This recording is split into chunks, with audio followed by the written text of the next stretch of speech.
You ask Tiger to calculate. This deals with linear inequalities with one unknown. The final result is x smaller than -56. Let's solve it step by step. Simplify the expression. Simplify the arithmetic.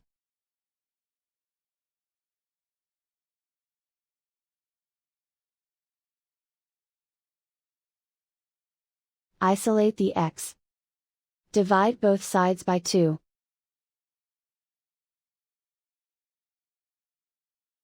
Simplify the fraction.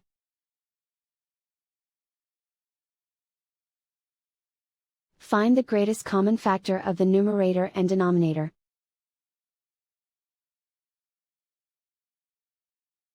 Factor out and cancel the greatest common factor.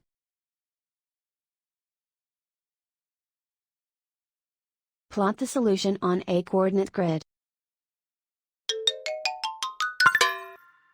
And so the final result is x smaller than -56.